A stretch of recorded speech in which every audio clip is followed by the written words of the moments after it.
Bom dia, boa tarde, boa noite, boa madrugada. Independente da hora que você está assistindo, seja muito bem-vindo. E comenta aí de qual cidade você está vendo essa história, porque hoje eu vou te contar um relato que vai mexer com o seu coração. Meu nome é José Carlos, mas todo mundo me chama de Zé Carlinhos. 47 anos de estrada, 23 dirigindo este Scania azul que virou minha casa. 3 anos atrás, quando Maria partiu, pensei em largar tudo. Mas a estrada não deixa a gente ir embora assim fácil. Ela puxa, como se fosse um imã invisível. Era 11 da manhã daquela terça-feira de outubro, e eu vinha descendo a BR-153, trecho entre Araguaína e Gurupi, no coração de Tocantins.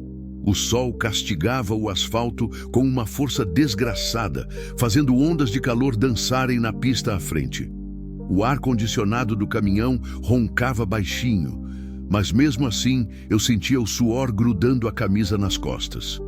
Tinha acabado de passar por um posto de combustível quando resolvi parar no acostamento. Não sei bem porquê. Talvez fosse cansaço, talvez fosse só a vontade de esticar as pernas e fumar um cigarro em paz. A solidão pesava tanto quanto a carga de soja que eu levava para o Porto de Santos. Desliguei o motor e a cabine ficou em silêncio. Só o barulho das cigarras lá longe e o vento seco arrastando folhas pelo asfalto. Abri a porta do carona para fazer um pouco de ventilação cruzada e desci pela minha porta, do lado do motorista. Foi aí que ouvi um som que gelou meu sangue na hora. Não era o rugido de motor nem o barulho do vento.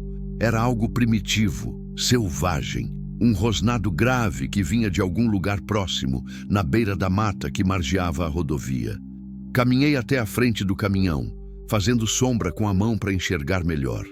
O calor subia do asfalto como vapor d'água, distorcendo tudo que estava longe. Mas então eu vi.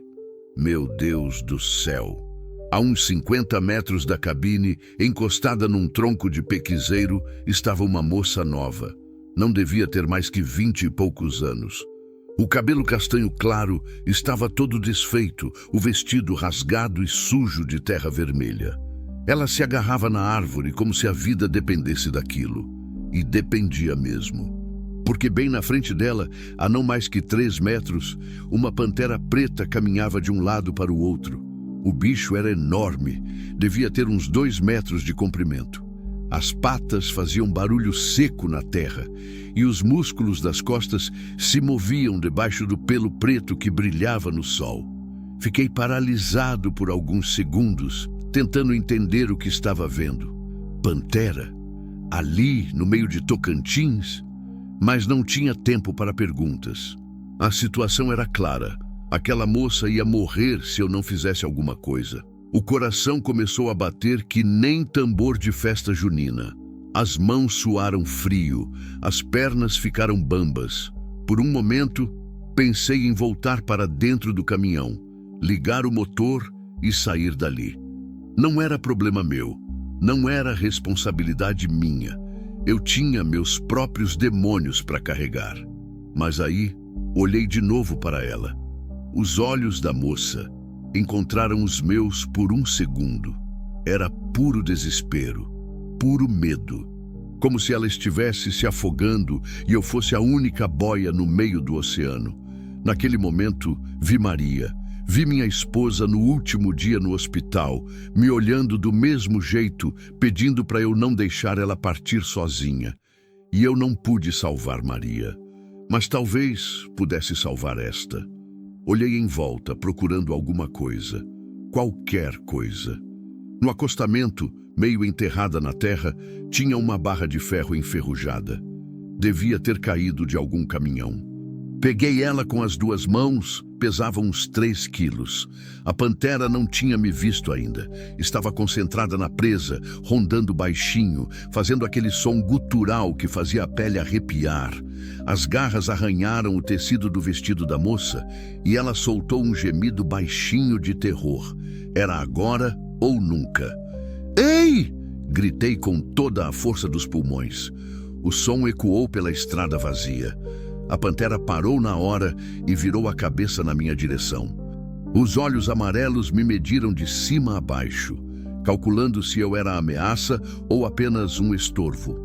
Comecei a andar na direção deles, segurando a barra de ferro com as duas mãos. Cada passo era um esforço imenso. As pernas pareciam de gelatina. O suor escorria pela testa. A boca estava seca que nem lixa. Mas eu continuei andando. "Sai daí, seu desgraçado!" Gritei, levantando a barra. A pantera se virou completamente para mim agora. O pelo do pescoço se arrepiou. As orelhas se abaixaram. Era uma fêmea, percebi pela constituição mais magra. E estava com fome, muita fome. Quando cheguei a uns 10 metros dela, parei e bati a barra de ferro no asfalto com toda a força. O barulho foi ensurdecedor. Faíscas saltaram do chão, ecoaram pela estrada. A pantera deu um pulo para trás surpreendida. Bati de novo e de novo. O som metálico reverberava como um sino de igreja e cada pancada fazia meu coração acelerar mais um pouco. Mas estava funcionando. O bicho estava confuso, olhando ora para mim, ora para a moça. "Corre!" gritei para ela, sem tirar os olhos da fera. "Vai pro caminhão!"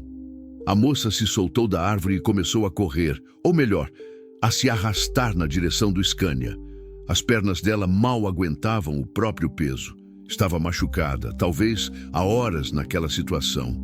A pantera fez menção de segui-la, mas eu dei mais uma pancada na barra, desta vez ainda mais forte. O bicho rosnou para mim, mostrando os caninos amarelados. Por um segundo, pensei que ela ia pular no meu pescoço, mas não pulou. Ficamos ali uns eternos 30 segundos, nos encarando. Eu com a barra levantada, ela com os músculos retesados, pronta para o ataque. O suor escorria pelo meu rosto, o coração batia na garganta. Então, de repente, a pantera deu meia volta e sumiu na mata. Assim, do nada, como se tivesse decidido que eu não valia o esforço.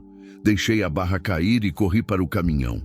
A moça tinha conseguido chegar até a cabine e estava sentada no chão, encostada na roda dianteira, chorando em silêncio. "Ô moça, tá tudo bem agora?" falei, ajoelhando ao lado dela. "O bicho foi embora." Ela me olhou com aqueles olhos castanhos cheios de lágrima e só conseguiu sussurrar: "Obrigada." Ajudei ela a subir na cabine pelo lado do carona. Peguei uma garrafa d'água que tinha na geladeirinha e ofereci. Ela bebeu como se não visse água há dias. Talvez realmente não tivesse visto. "Como você se chama?" perguntei, ligando o motor. "Ana." Ela respondeu, a voz ainda trêmula. "Ana Beatriz. E o que você estava fazendo ali sozinha?" Ela não respondeu na hora. Ficou olhando pela janela, para o lugar onde a pantera tinha desaparecido. Quando finalmente falou, a voz era quase um sussurro. "Fugindo." Engrenei a primeira marcha e voltei para a pista. No retrovisor, ainda dava para ver o tronco do pequizeiro onde tudo aconteceu. Por um momento, jurei ter visto 2 pontos amarelos brilhando na sombra da mata. Mas agora não importava mais. Ana estava segura e pela primeira vez em 3 anos eu sentia que tinha feito alguma coisa que valeu a pena. A estrada se estendia à frente, quente e infinita. Mas agora eu não estava mais sozinho. Rodamos uns 20 quilômetros em silêncio. Ana ficou encolhida no banco do carona, abraçando a garrafa d'água como se fosse um amuleto. De vez em quando, ela olhava pelo retrovisor, como se esperasse ver a pantera correndo atrás do caminhão.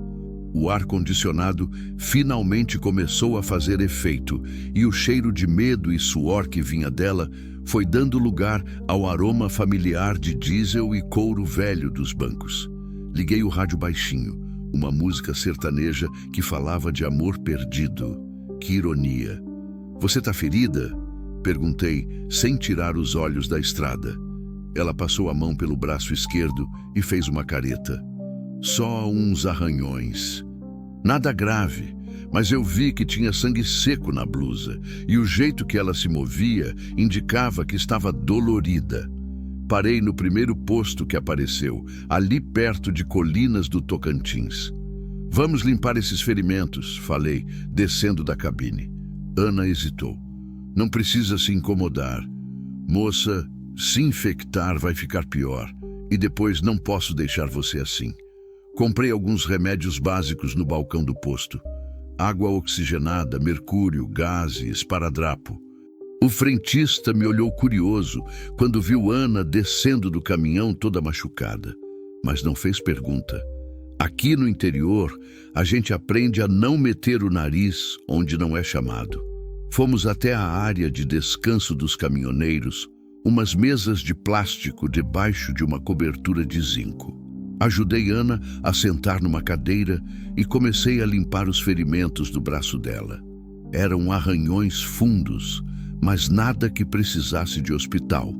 Como você foi parar naquele lugar? Perguntei, passando a gaze com cuidado. Ana ficou quieta por um tempo, só o barulho do algodão na água oxigenada e o zunido das moscas em volta. É uma longa história, ela murmurou. Temos tempo. Minha próxima entrega só é amanhã em Goiânia. Ela suspirou fundo e olhou para o horizonte, onde o sol começava a esquentar ainda mais. Eu fugi de casa 3 dias atrás. Parei de limpar o ferimento e olhei para ela. Fugiu por quê? Por causa do meu marido. A palavra marido saiu da boca dela como se fosse veneno. Os olhos se encheram de lágrima, mas ela não chorou. Ele não é uma boa pessoa, seu José. Zé Carlinhos. E pode me contar o que quiser. Ou não contar nada, se não se sentir à vontade. Ana respirou fundo e começou. Me casei nova demais, com 17 anos. Ele tem 42, é dono de uma fazenda grande lá perto de Palmas. Todo mundo dizia que eu tinha dado sorte, que tinha arranjado um bom partido. Terminei de limpar o braço dela e comecei a fazer o curativo. As mãos tremeram um pouco quando ela continuou falando. No começo foi bom. Rodrigo era atencioso, me dava tudo que eu pedia. Casa grande, carro, roupas bonitas. Mas depois, ela parou e fechou os olhos. Depois ele começou a mudar, ficou possessivo, ciumento. Não podia sair sozinha, não podia falar com ninguém. Se chegasse em casa 5 minutos atrasada do mercado, ele fazia um escândalo. Sentia um nó na garganta. Conhecia esse tipo de homem, já tinha visto outros casos na estrada, em botecos e postos. Sempre achei que eram uns covardes. E por que resolveu fugir agora? Ana abriu os olhos e me olhou direto. Porque descobri que eu tô grávida. A frase caiu como um raio. Parei de mexer no curativo e olhei para ela com atenção. Agora que ela falou, dava para perceber a barriguinha pequena por baixo do vestido. E ele não ficou feliz, ele ficou furioso. Disse que filho ia atrapalhar os negócios dele, que eu era muito nova para ser mãe. Me deu um ultimato. Ou eu me livrava da criança, ou ele se livrava de mim. O sangue subiu na minha cabeça. Que tipo de homem fala uma coisa dessas para a própria esposa? Foi quando decidi que tinha que sair dali, ela continuou. Peguei o pouco dinheiro que tinha escondido, algumas roupas, e saí de casa na madrugada. Pensei em ir para São Paulo, procurar minha irmã. E como acabou encurralada por uma pantera no meio do nada? Ana deu um sorriso amargo. Peguei uma carona com um rapaz que disse que ia para Brasília, mas no meio do caminho ele começou a fazer propostas indecentes. Quando eu recusei, ele me deixou na estrada, no meio da madrugada. Pronto o curativo, guardei os remédios na sacola. Fiquei perdida na mata por 2 dias. Só tinha uma garrafinha d'água e umas bolachas. Quando a água acabou, pensei que ia morrer ali mesmo. Aí apareceu aquela... Mil coisa. Você teve sorte. Pantera não é bicho comum por essas bandas. Deve ter fugido de algum zoológico ou circo. Sorte mesmo foi você aparecer. Ficamos em silêncio por alguns minutos. O calor era sufocante, mesmo debaixo da cobertura.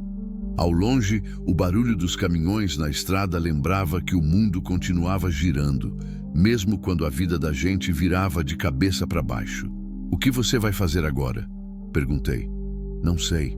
Não tenho para onde ir. Minha irmã mudou de endereço e eu perdi o contato. Minha família toda ficou do lado do Rodrigo quando eu casei. Diziam que ele era um homem de bem, trabalhador. E dinheiro? Tem algum guardado? Uns R$ 300. Não vai durar muito tempo. Olhei para Ana e vi Maria. Não fisicamente. Maria tinha cabelo preto e era mais alta.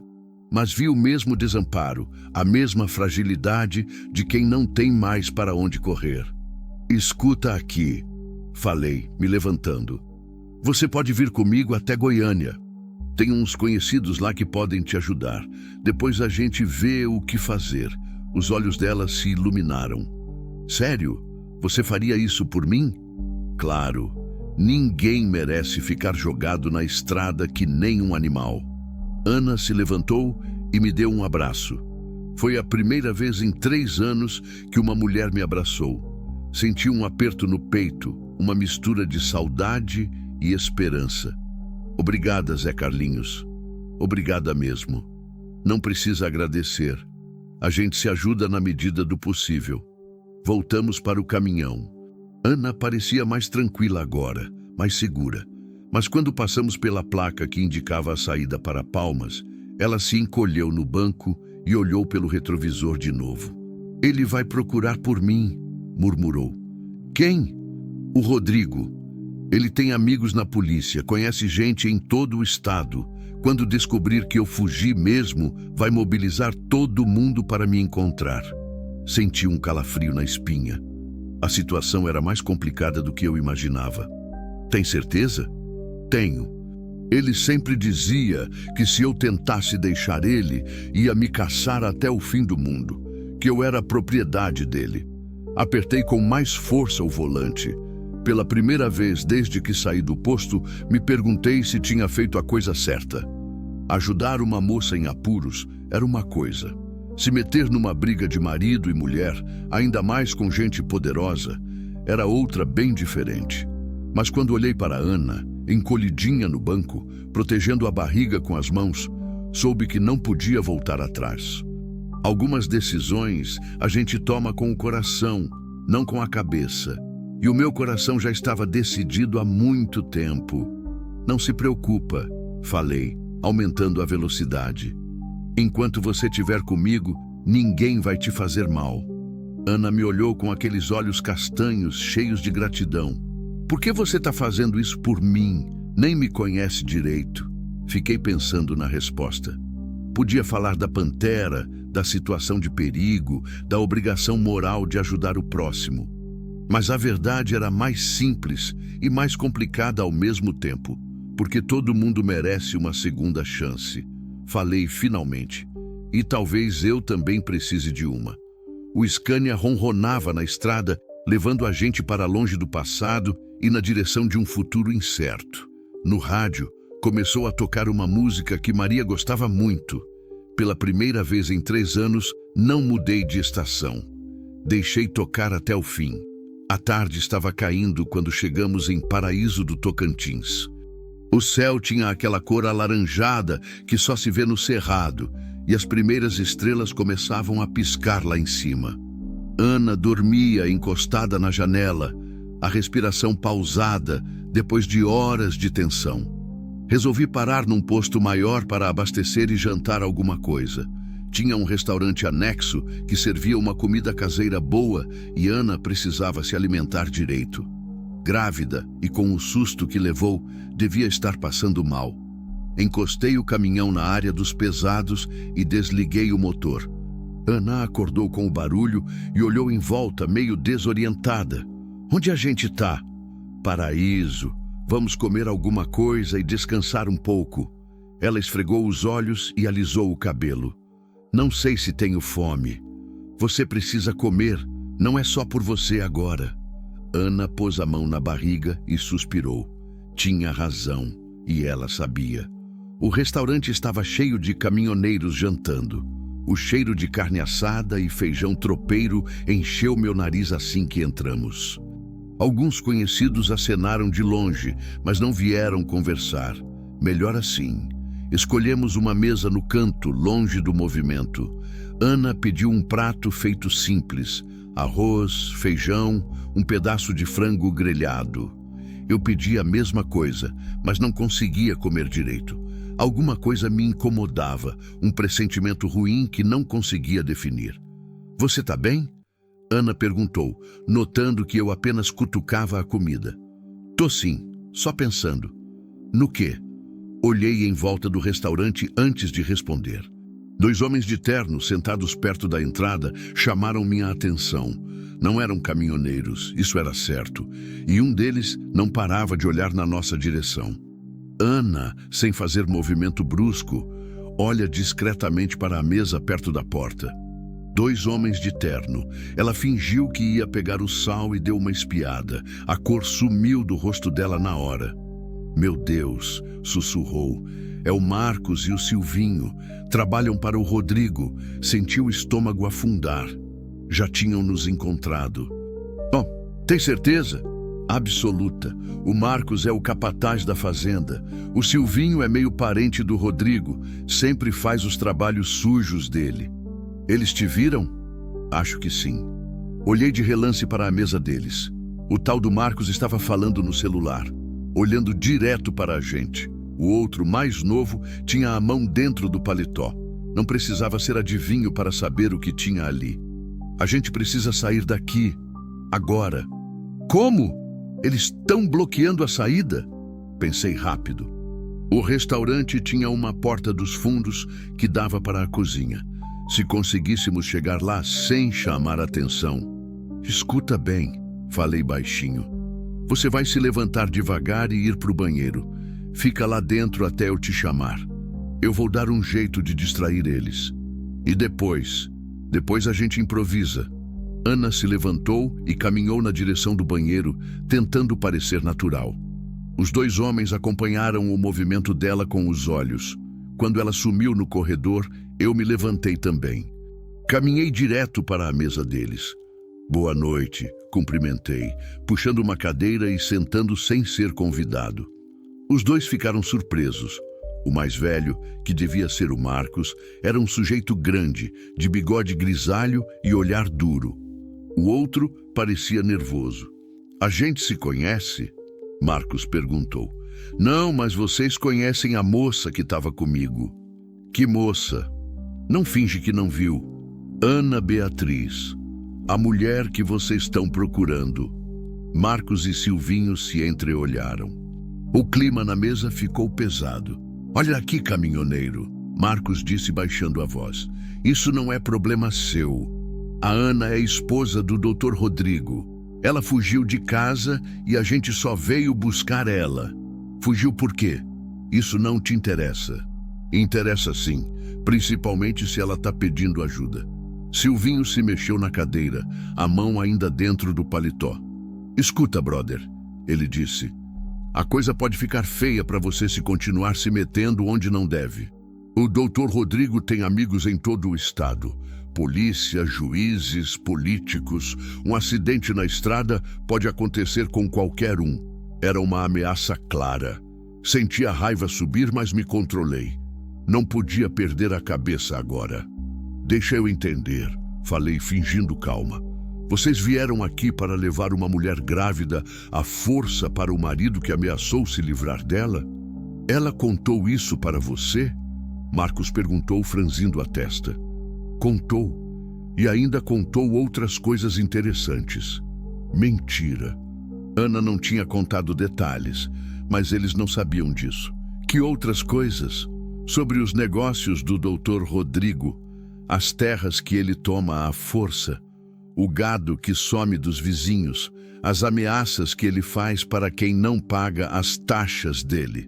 Dessa vez acertei no alvo. Os 2 ficaram tensos na hora. Você está inventando, Silvinho disse, mas a voz tremeu. Tô inventando? Então por que vocês ficaram brancos? Marcos se inclinou para a frente. Olha aqui, seu desgraçado. Você não sabe com quem está mexendo. O Dr. Rodrigo pode acabar com sua vida com um telefonema. Pode ser, mas antes disso eu posso fazer um telefonema também para o Ministério Público. Para os jornais, para a Polícia Federal. Era blefe puro, mas estava funcionando. Os dois se entreolharam de novo, indecisos. A Ana vem conosco, Marcos disse finalmente. Não tem discussão. Não vem, não. Como é que é? Me levantei da cadeira. Ela é maior de idade e não cometeu crime nenhum. Se quiser ir com vocês, vai. Se não quiser, não vai. Simples assim. E você acha que ela não vai querer? Por que não pergunta para ela mesma? Caminhei de volta para a mesa onde estávamos sentados. Marcos e Silvinho me seguiram. O restaurante inteiro estava olhando agora, sentindo que alguma coisa estava errada. Ana! Gritei na direção do banheiro. Pode sair! Ela apareceu no corredor, viu os dois homens e parou. As mãos tremiam. Oi, dona Ana, Marcos disse, forçando um sorriso. O Dr. Rodrigo está preocupado com a senhora. Mandou a gente vir buscar a senhora para casa. Ana olhou para mim, depois para eles. Respirou fundo antes de responder. Eu não vou voltar. Como não vai? A senhora é casada com ele? Não por muito tempo. Silvinho deu um passo à frente. Dona Ana, a senhora não está entendendo. Não é um pedido. É sim, eu disse, me colocando entre eles e Ana. E a resposta dela foi, não. Sai da frente, caminhoneiro. Isso não é contigo. Agora é. A tensão estava no ponto de quebrar. Todo mundo no restaurante parou de comer e ficou olhando. Alguns caminhoneiros se levantaram das mesas, prontos para intervir se fosse preciso. Foi quando ouvi a sirene. 2 viaturas da Polícia Rodoviária Federal pararam em frente ao posto. 3 policiais desceram e entraram no restaurante, olhando em volta. Marcos e Silvinho ficaram brancos de novo. Deve ser coincidência, Silvinho murmurou. Ou não, respondi sorrindo. Um dos policiais se aproximou da nossa mesa. Boa noite. Recebemos uma ligação anônima denunciando que 2 homens estavam ameaçando uma mulher grávida neste restaurante. Olhei para Ana e vi um sorriso pequenininho no canto da boca dela. Esperta. Deve ter sido engano, oficial, Marcos disse. A gente só veio buscar a esposa do nosso patrão. Ela fugiu de casa. A senhora confirma isso? O policial perguntou para Ana. Confirmo que sou casada com ele. Mas não fugi, não. Saí de casa por vontade própria e não quero voltar. A senhora tem algum documento? Ana mostrou a carteira de identidade. O policial anotou os dados. E os senhores? Documentos. Marcos e Silvinho entregaram as carteiras relutantes.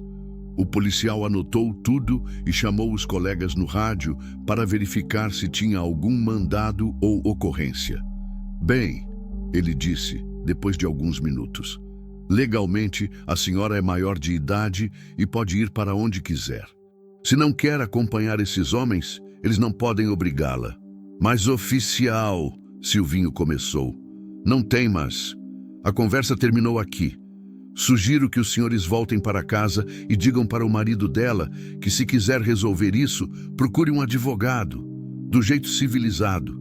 Marcos bufou de raiva, mas não podia fazer nada. Não com 3 policiais armados na frente dele. Isso não vai ficar assim, ele disse olhando para mim. O Dr. Rodrigo não esquece. Estão ameaçando alguém? O policial perguntou. Não, não, Marcos se apressou em dizer. É só um aviso amigável.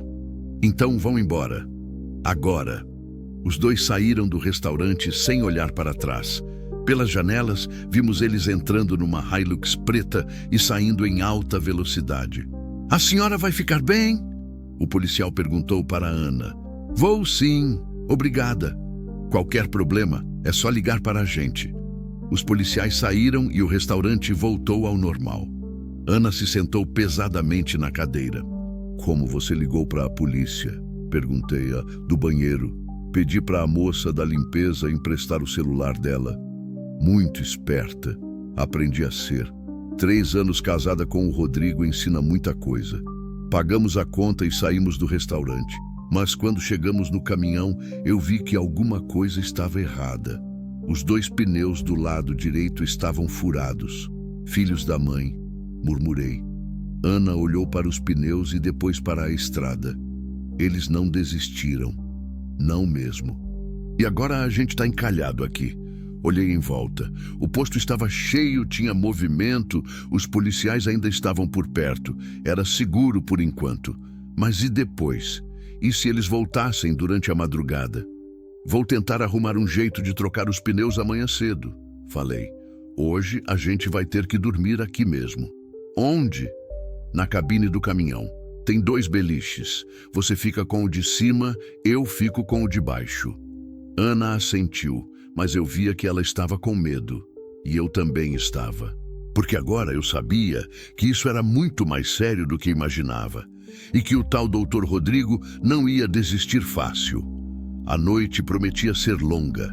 Não consegui pregar o olho.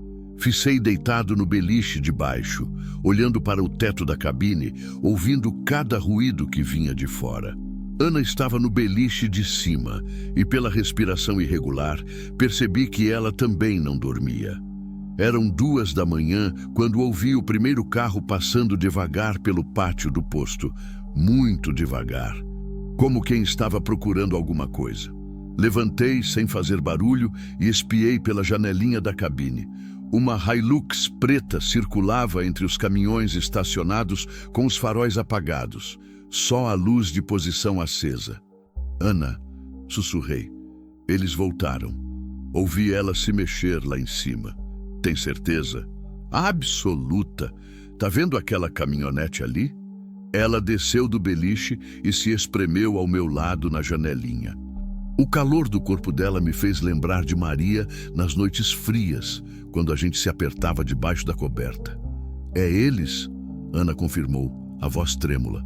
O que a gente faz? Fica quieta e torce para eles não nos acharem. Mas eles acharam. A Hilux parou bem na frente do meu Scania. 2 homens desceram. Não eram mais o Marcos e o Silvinho. Esses eram diferentes, mais novos, mais magros, com cara de quem não tinha nada a perder. Um deles tinha uma lanterna pequena e começou a examinar o caminhão. O outro ficou de vigia, as mãos nos bolsos. Meu Deus, Ana sussurrou. Eles trouxeram outros. Quem são? Não sei. Nunca vi esses 2. O homem da lanterna chegou perto da cabine e começou a iluminar as janelas. Nos abaixamos rapidamente, corações disparados.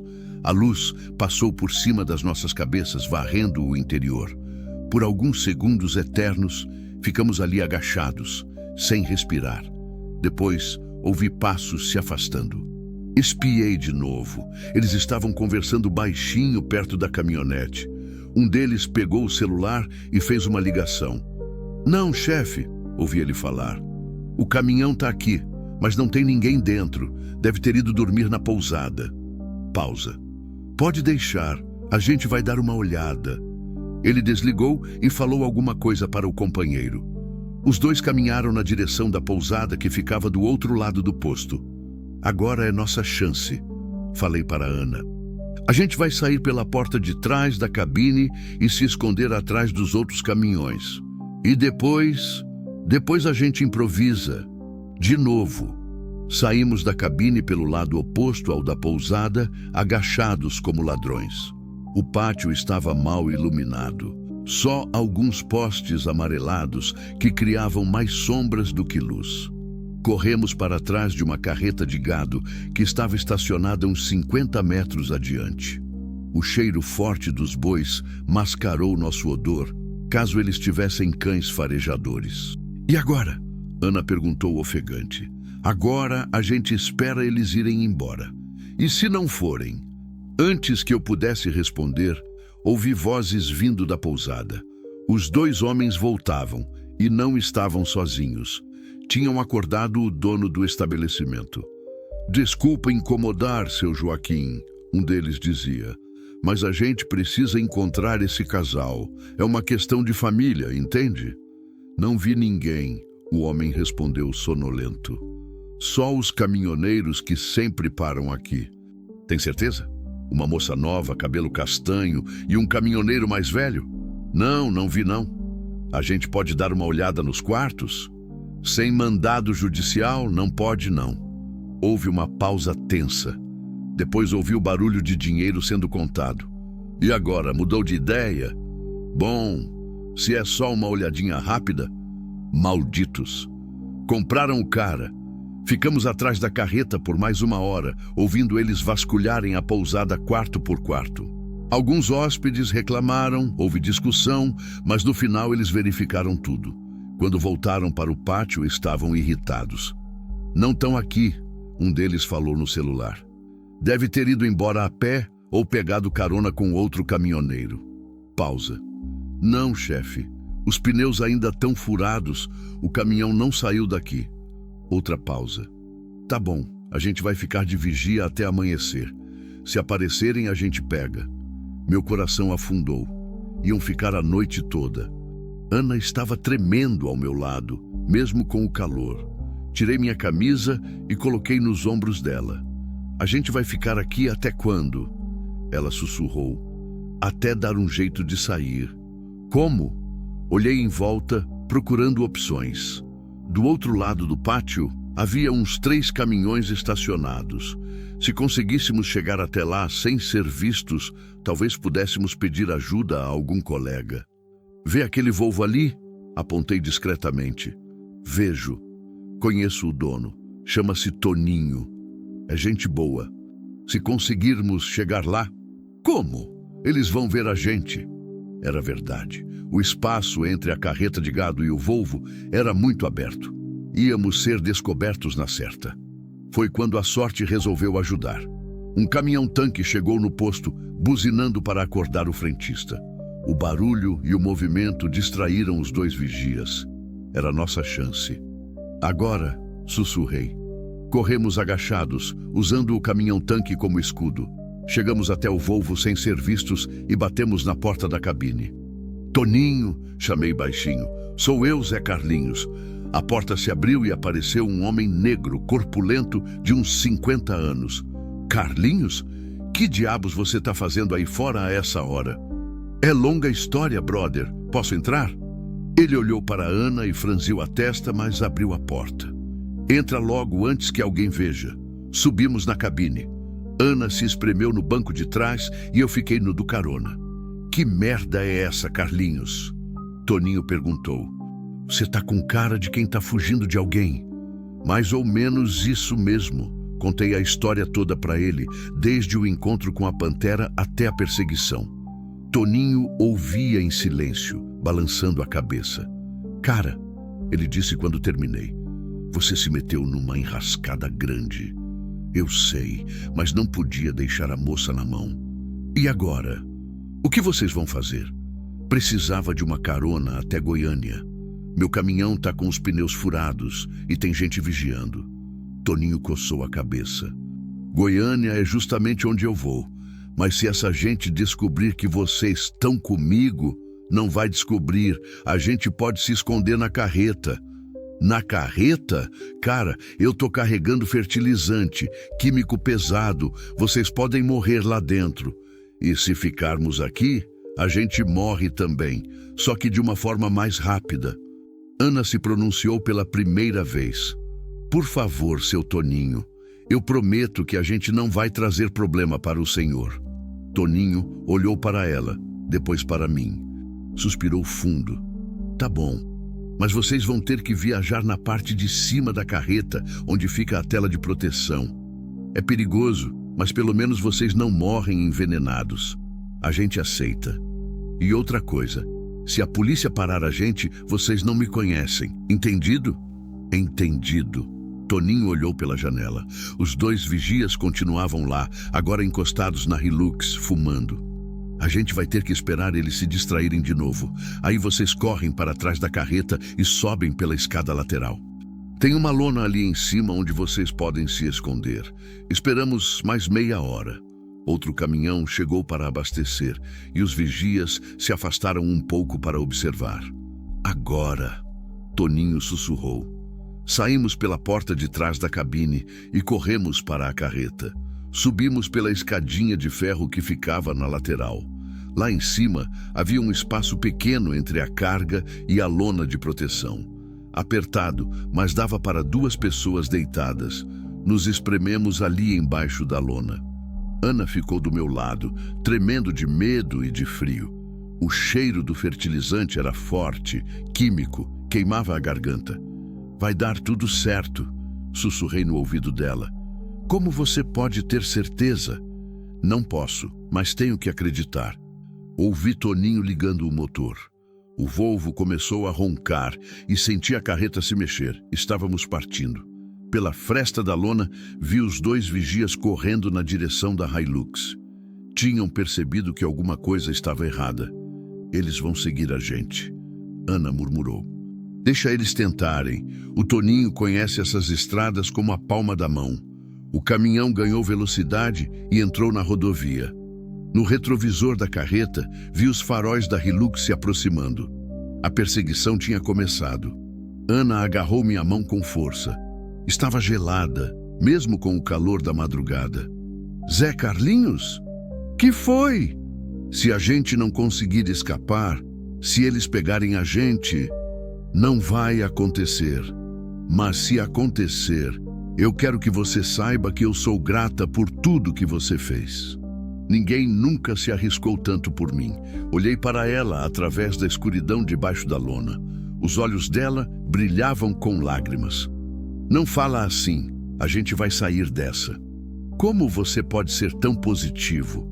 A pergunta me pegou de surpresa. Como podia ser positivo? 3 anos atrás, quando Maria morreu, achei que o mundo tinha acabado.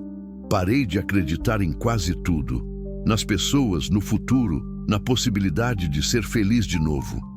Mas agora, ali naquele espaço apertado, com o cheiro de fertilizante queimando as narinas e uma mulher grávida contando comigo para salvá-la, alguma coisa tinha mudado. Porque você me deu uma razão para ser, respondi, finalmente. Ana apertou minha mão mais forte. O caminhão balançava na estrada, levando a gente para longe dos vigias, para longe do passado, na direção de um futuro que eu não sabia qual seria. Mas pela primeira vez em 3 anos, eu queria descobrir. A perseguição durou 3 horas. Toninho conhecia cada curva, cada atalho, cada estrada de terra que cortava o cerrado entre Tocantins e Goiás. A Hilux nos seguiu pelos primeiros 50 quilômetros, mantendo distância, mas sempre ali, como uma sombra negra no retrovisor. Foi quando Toninho fez uma manobra que só um caminhoneiro experiente conseguiria. Na altura de Porangatu, ele pegou uma estrada vicinal que nem aparecia no GPS. Uma trilha de terra batida que servia para escoar a produção de uma fazenda abandonada. O Volvo balançou violentamente por uns 20 minutos, subindo e descendo morros, passando por córregos secos e plantações esquecidas. Lá em cima da carreta, Ana e eu nos agarrávamos na lona para não sermos jogados para fora. Quando voltamos para a rodovia principal, já do outro lado de Porangatu, a Hilux tinha sumido. Perdemos eles, gritou Toninho pela janela traseira da cabine. Ana desabou de alívio ao meu lado. Estava pálida, enjoada, com o cabelo grudado de suor. A gravidez e o estresse da fuga estavam cobrando o preço. Você tá bem? Perguntei preocupado. Tô passando mal. Acho que é o cheiro do fertilizante. Aguenta mais um pouco. Logo a gente chega em Goiânia. O sol nasceu quando estávamos passando por Uruaçu. Um amanhecer lindo, daqueles que só se vê no cerrado, com o céu pegando fogo em tons de vermelho e laranja. Ana adormeceu encostada no meu ombro, finalmente vencida pelo cansaço. Fiquei olhando para ela, dormindo e pensando na vida. 3 dias atrás, eu era só mais um caminhoneiro solitário rodando pelas estradas, carregando o luto como se fosse uma carga pesada que nunca conseguia descarregar. Agora era responsável por 2 vidas, Ana e o bebê que crescia na barriga dela. E pela primeira vez em 3 anos, isso não me assustava, me dava propósito. Chegamos em Goiânia às 9 da manhã. Toninho parou numa transportadora na região industrial, longe do centro, onde seria mais difícil sermos encontrados. Fim de linha, ele anunciou, desligando o motor. Descemos da carreta com as pernas bambas e o corpo dolorido. Ana mal conseguia ficar em pé. Toninho desceu da cabine e veio ver como estávamos. Vocês precisam de um médico, ele disse, olhando para Ana. Preciso mesmo, ela admitiu.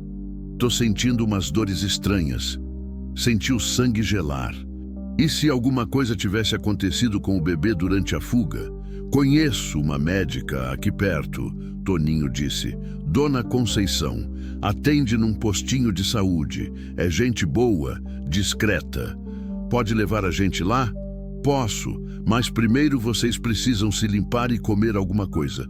Tão com cara de morto-vivo. Ele nos levou para um restaurante pequeno que ficava ao lado da transportadora. O dono era amigo dele, não fez perguntas. Ana tomou um banho no banheiro dos funcionários e trocou de roupa. Toninho tinha conseguido emprestado umas roupas da mulher do patrão.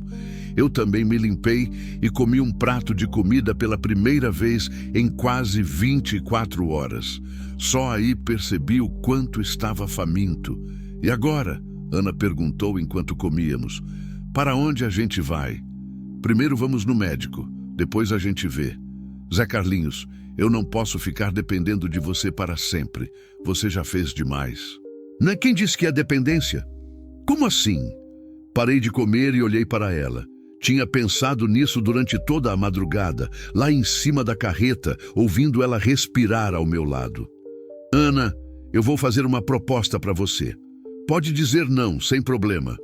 Que proposta? Eu tenho uma casa pequena aqui em Goiânia. Comprei para a Maria, mas ela morreu antes de a gente se mudar para cá. A casa está vazia há 3 anos. Você pode morar lá até o bebê nascer. Sem pressa, sem cobrança. Ana me olhou surpresa. Mas por quê? Por que você faria isso? Porque nos últimos 3 dias eu me senti mais vivo do que nos últimos 3 anos. Porque cuidar de você me fez lembrar de quem eu era antes de virar só um fantasma dirigindo o caminhão. Ela ficou em silêncio por um tempo, mexendo na comida sem comer. E o que você ganharia com isso? Uma chance de recomeçar. Uma família, talvez. Se você quiser, claro. Família? Ana, eu não tô te pedindo em casamento nem nada assim. Tô oferecendo uma parceria. Você precisa de um lugar seguro para ter seu filho. Eu preciso de uma razão para continuar vivendo em vez de só existir. A gente pode se ajudar. Ela sorriu pela primeira vez desde que nos conhecemos. Um sorriso verdadeiro que iluminou o rosto cansado. E se não der certo, aí a gente tenta outro jeito, mas pelo menos a gente tenta. Ana estendeu a mão por cima da mesa. Tá feito, parceiro. Apertei a mão dela, sentindo que alguma coisa importante estava acontecendo. Como se uma porta que ficara fechada por 3 anos finalmente estivesse se abrindo. Fomos ao postinho de saúde. Dona Conceição, uma mulher negra de uns 60 anos, examinou Ana com cuidado. O bebê estava bem, mas ela precisava de repouso e alimentação adequada. Quantos meses? A médica perguntou. 4. Ana respondeu. E o pai da criança? Ana me olhou. Eu me levantei da cadeira. Sou eu. Menti sem hesitar. Dona Conceição nos olhou com aquele jeito que só as mulheres mais velhas têm, como se enxergasse através da gente. Entendi, ela disse sorrindo. Então vocês vão precisar de vitaminas, orientações sobre o pré-natal e muito cuidado nos próximos meses. Saímos do postinho com uma receita de remédios e um monte de folhetos sobre gravidez. Ana estava mais animada, mais corada. Agora quero conhecer essa casa, ela disse. A casa ficava num bairro simples, classe média baixa. Pequena, mas bem conservada. 2 quartos, sala, cozinha, área de serviço, tinha até um quintalzinho com uma mangueira. Maria escolheu pessoalmente, expliquei, abrindo a porta da frente. Disse que queria um lugar onde pudesse plantar flores. Ana entrou devagar, olhando cada detalhe. Os móveis estavam cobertos com lençóis, tudo meio empoeirado, mas dava para ver que era aconchegante. É perfeita, ela disse, abrindo as janelas para o sol entrar. O quarto maior é seu. Eu fico no menor. Zé Carlinhos, posso te fazer uma pergunta pessoal? Claro. Como a Maria morreu? Senti o peito apertar, como sempre acontecia quando alguém perguntava isso. Mas desta vez não doeu tanto quanto outras vezes. Câncer. Foi rápido, 3 meses do diagnóstico até o fim. Ela tinha 42 anos. E vocês tinham filhos? Não conseguíamos. Tentamos durante anos, mas não veio. A Maria sempre dizia que quando Deus quisesse, mandaria uma criança pra gente. Ana pôs a mão na barriga e me olhou com carinho. Talvez ela tenha mandado. A frase me pegou de surpresa. Senti os olhos marejarem. Talvez tenha mesmo. Passamos o resto do dia arrumando a casa. Tiramos os lençóis dos móveis, limpamos tudo, fizemos compras no mercado do bairro. Ana cozinhou um jantar simples. Arroz, feijão, ovo frito, salada, comida de casa, de família. Jantamos na mesa da cozinha, conversando sobre planos para o futuro. Ana queria terminar o curso de enfermagem, que tinha largado quando casou. Eu pensei em diminuir as viagens, ficar mais tempo em casa. E se o Rodrigo descobrir onde a gente tá? Ela perguntou na hora da sobremesa. A gente lida com isso quando acontecer. Mas aqui em Goiânia, ele não tem tanto poder quanto lá em Tocantins. E a gente vai estar preparado. Como? Primeiro, você vai fazer um boletim de ocorrência contando tudo o que ele fez. Ameaças, pressão psicológica, tudo. Segundo, a gente vai procurar um advogado para dar entrada no divórcio. Terceiro, se ele aparecer aqui, a gente chama a polícia na hora. Ana assentiu, mais tranquila. Você pensou em tudo. 3 anos dirigindo sozinho, dá tempo para pensar em muita coisa. Depois do jantar, Ana foi para o quarto dela. Eu fiquei na sala, vendo televisão e pensando na mudança que minha vida tinha dado em apenas 3 dias. 3 dias atrás, eu estava dirigindo pela BR-153, sem rumo, apenas seguindo a rotina que me mantinha funcionando. Hoje, tinha uma casa cheia de vida, uma mulher grávida sob minha proteção e a perspectiva de ser pai, mesmo sem ter gerado a criança. Por volta das 10 da noite, Ana apareceu na sala de camisola. Não consegui dormir, ela disse. Muito silêncio. Depois de 3 anos ouvindo o Rodrigo roncar, estranhei. Quer assistir um filme? Quero conversar. Ela se sentou no sofá ao meu lado. Zé Carlinhos, eu sei que a gente mal se conhece. Sei que tudo isso aconteceu muito rápido, mas eu quero que você saiba que eu tô falando sério sobre essa parceria. Eu também tô. E sobre o bebê, se você quiser mesmo ser o pai dele, eu ficaria muito feliz. Senti um nó na garganta. Claro que quero. Criança precisa de pai, e eu preciso ser pai de alguém. Ana encostou a cabeça no meu ombro. Acho que a Maria mandou mesmo. Acho que sim. Ficamos ali, em silêncio, vendo um filme qualquer na televisão. Ana adormeceu, encostada em mim, respirando pausadamente. Eu não tive coragem de acordá-la.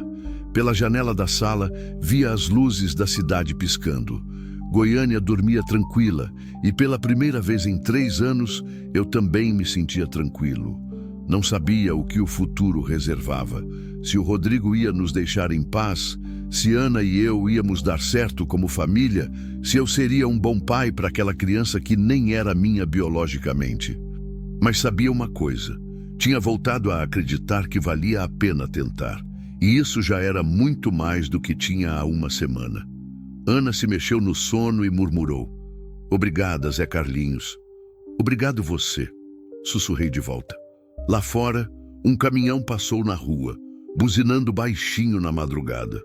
O som me lembrou da estrada, mas não senti vontade de voltar para ela. Pela primeira vez em 3 anos, eu estava exatamente onde queria estar, em casa. Epílogo. 6 meses depois, Ana deu à luz uma menina linda, de cabelos castanhos como os da mãe e olhos espertos que pareciam querer descobrir o mundo inteiro de uma vez. Demos o nome de Maria Esperança. Maria em homenagem à minha primeira esposa. Esperança, porque foi isso que ela trouxe para nossas vidas. O Rodrigo nunca mais apareceu. Soubemos, através de Toninho, que ele se envolveu numa investigação por grilagem de terras e estava com problemas maiores do que uma esposa fugitiva. Ana terminou o curso de enfermagem e arranjou trabalho no hospital público do bairro. Eu diminuí as viagens longas e passei a trabalhar mais na região, fazendo fretes curtos que me permitiam dormir em casa todas as noites. Não foi um conto de fadas. Tivemos discussões, momentos difíceis, noites em que a saudade da vida anterior bateu forte nos dois. Mas sempre encontramos um jeito de conversar, de se entender, de lembrar que éramos parceiros numa jornada que nenhum dos dois queria fazer sozinho.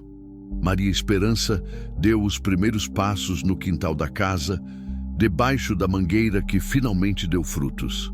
Ana plantou flores ao redor da árvore, realizando o sonho que a primeira Maria não teve tempo de concretizar. Às vezes, quando estou sentado na varanda vendo Ana e a menina brincarem no quintal, penso naquele dia na BR-153, quando vi uma pantera ameaçando uma mulher desconhecida. Penso em como uma decisão de poucos segundos pode mudar uma vida inteira. Penso em como, às vezes, salvar alguém é a melhor maneira de se salvar também. E agradeço aquela pantera misteriosa que apareceu do nada e sumiu do mesmo jeito, deixando para trás apenas a oportunidade de dois corações feridos encontrarem a cura um no outro. Porque foi isso que aconteceu naquela estrada poeirenta de Tocantins. Não foi só um resgate, foi um renascimento